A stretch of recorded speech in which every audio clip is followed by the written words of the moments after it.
बांझ जिठानी। अमिता और सुनीता आपस में देवरानी जिठानी होती हैं।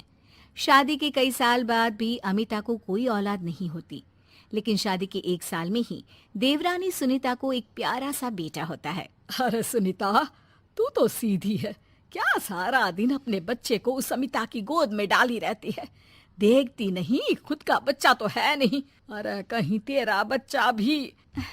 कैसी बात कर रही है माँ जी? अभी उनकी शादी को भी तो सिर्फ 5 साल ही हुए हैं। कई लोगों को तो 10-10 साल बाद भी बच्चे होते हैं। सास को सुनीता की बात अच्छी नहीं लगती। वो अमिता के पास जाती है। देख अमिता, घर का काम करा कर।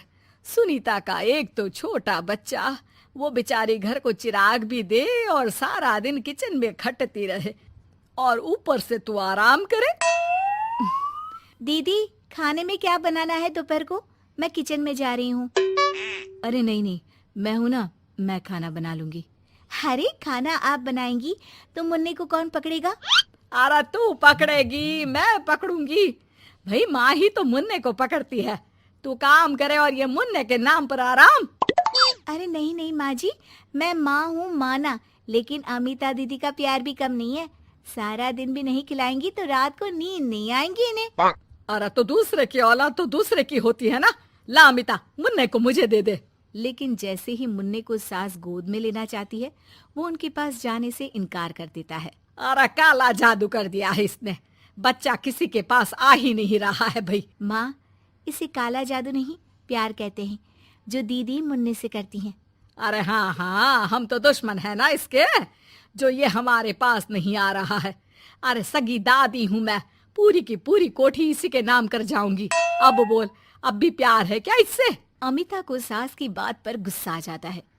वैसे भी माँ जी, पूरे घर में यही एक चिराग है, तो आप इसे दे या ना दे, सारा कुछ इसी का है, चाहे वो मेरा भी क्यों ना हो।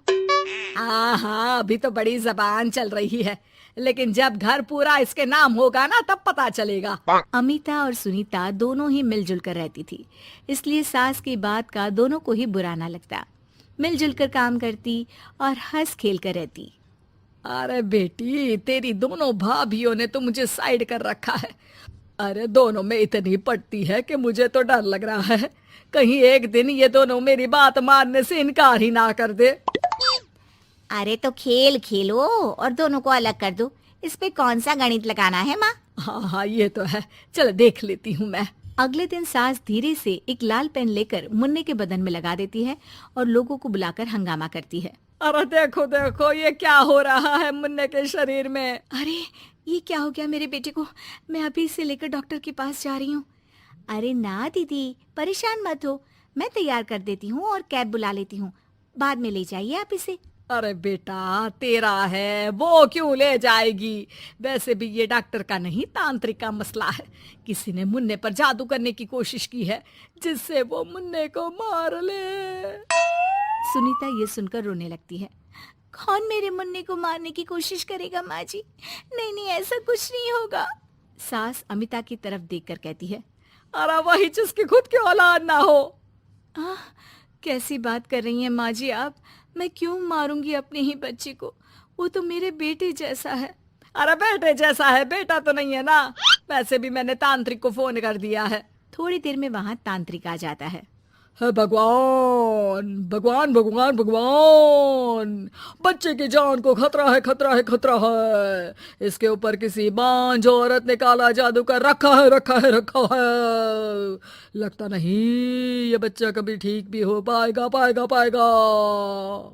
नहीं नहीं, मेरे बेटे को बचा लीजिए। अमिता दीदी, आप इतना गंदा सोचेंगी मुन्ने के लिए, मैंने सोचा भी नहीं था। अरे कैसी बात कर रही हो सुनीता? मैंने तो मुन्ने को माँ से बढ़कर प्यार किया, ये सोचो भला मैं ऐसा क्यों करूंगी? लेकिन बेटे के प्यार में पागल सुनीता सास की जाल में फंस जाती है।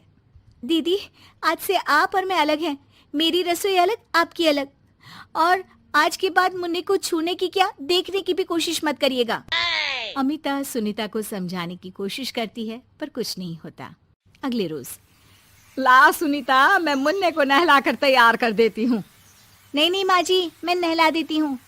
लेकिन जैसे ही वो मुन्ने को नहलाने लगी, पेन के निशान एक एक करके निकल गए। अरे माँ जी, ये तो किसी ने पेन से निशान बनाए थे। देखिए, जैसे ही मैंने मुन्ने को नहलाया सारे निकल गए। अब अरे नहीं नहीं बहू, ये तो बाबा का कमाल है कि बच्चे के ऊपर से ये साया धुल गया। लेकिन ये क्या माँ जी, मुन्ना तो रोया ही जा रहा है, न खा रहा है न दूध पी रहा है, बस चाची चाची कर रहा है। अरे इतनी जल्दी उसका भूत नहीं उतरेगा इसके सर से, मार मार कर खिला। जी माँ जी। लेकिन सुनीता का बेटा, जिसे अमिता से बेहद प्यार था, वो उसके पास जाने की जिद में ना खा रहा था ना पी रहा था। उसकी हालत बिगड़ती ही जा रही थी।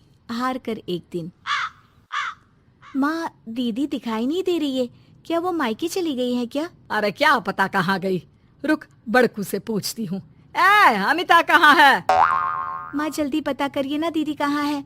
मुन्ने की हालत दीदी के लिए खराब होती जा रही है। सुनीता मुन्ने को लेकर नीचे अमिता के पास जाती है। अमिता बिस्तर पर पड़ी होती है। वो कमजोर सी दिखती है। बड़ी आराम से सो रही हैं आप, यहाँ मुन्ने की तबीयत खराब हो रही है। वो जैसे ही अमिता को छूती है, अरे दीदी ये क्या हो गया? आपकी तबीयत तो काफी खराब है। मुन्ने के बिना मैं नहीं रह सकती सुनीता, मैं उसके बिना नहीं रह सकती। मैं कसम खा कर कहती हूँ, मैंने मुन्ने को मारने की ऐसी कोई कोशिश नहीं की। मैं तो खुद मुन्ने के बिना मर जाऊंगी। मुन्ना आप ही का तो है दीदी, मुझे माफ कर दीजिए। ये पकड़िए अपना